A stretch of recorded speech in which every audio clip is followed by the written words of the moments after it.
வணக்கம். நான் சங்கர நாராயணன் பேசுகிறேன். லீகண்ட் என்று சொல்லக்கூடிய ஒரு ஆங்கில கவிஞன் ஒரு அற்புதமான கவிதை வடித்தான்.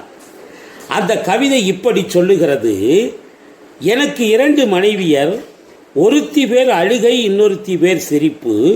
ஆனால் ஒரு மனைவி கொஞ்சம் தொடங்குகிற போது இன்னொரு மனைவி ஓடிப்போய் விடுகிறாள் என்று சொன்னான். ஆம் நண்பர்களே, வாழ்க்கை பலருக்கு இறுகி போய்த்தான் இருக்கிறது. அதை திறக்கக்கூடிய ஒரே ஒரு மந்திர சாவி சிரிப்பு மட்டும்தான்.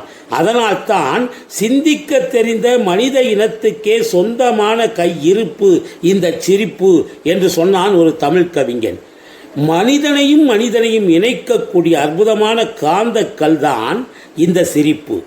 இந்த சிரிப்பை நாம் செய்தால் உடல் நலம் வளரும், அடுத்தவர்களையும் சிரிக்க வைத்தால் உலகத்தின் நலம் வளரும். அப்படி உலகத்தையே சிரிக்க வைக்கக்கூடிய உன்னதமான பணியிலே ஈரோடு நகைச்சுவை மன்றம் 240 என்கின்ற மைல்கல்லை தொடுகிறது. வருகிற 18ஆம் தேதி அந்த 240வது நிகழ்விலே உரை நிகழ்த்துவதற்காக நான் ஈரோடு வருகிறேன். அன்பு சகோதரர்களே, அனைவரும் வாருங்கள்.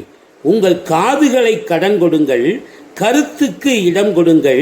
நாமும் சிரிப்போம், அடுத்தவரையும் சிரிக்க வைப்போம். நன்றி, வணக்கம்.